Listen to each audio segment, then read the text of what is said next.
I'm a visual person, and I think that's one of the reasons why I went into hematology. You can look at things through the microscope, and you can really get a very good idea of what's going on with the patient just by looking at his or her blood sample, which is always readily available.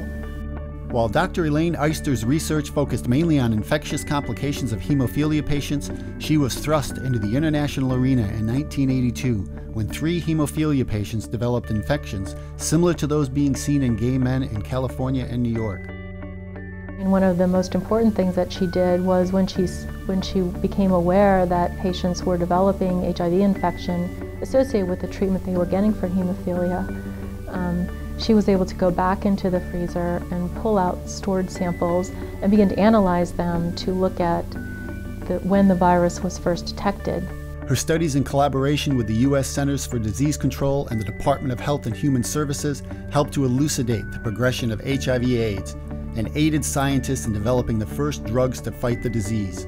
She says that at the time when nothing was known about the virus, fear and paranoia not only gripped the public, but was felt in the medical community as well.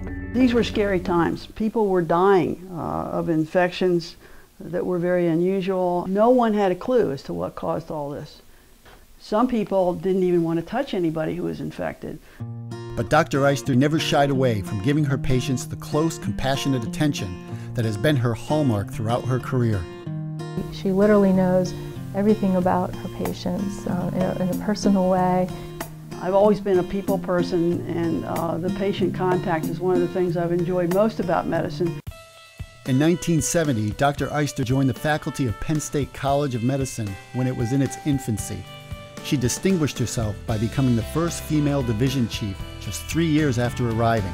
Her presence here really raised the level of awareness of the College of Medicine as a new entity, and really let people know that we had attracted excellent people here who were going to do not only excellent clinical care and education, but also important clinical research.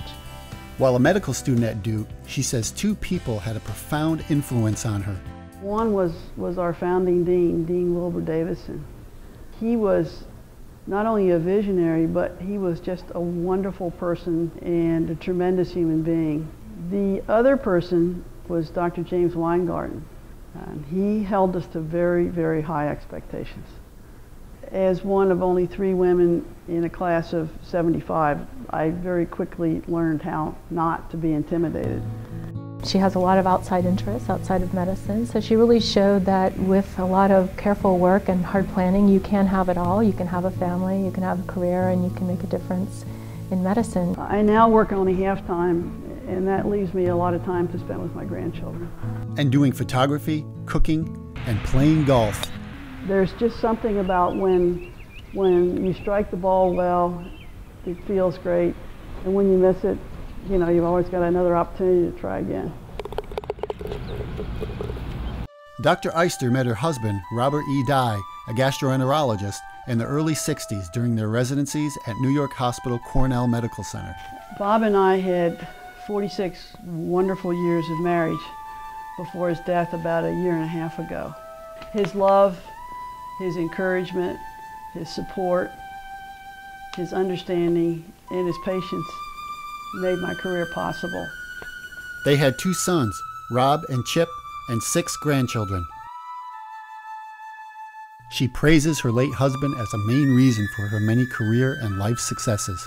I've been very privileged and fortunate to have had such a rewarding life, both professionally and personally.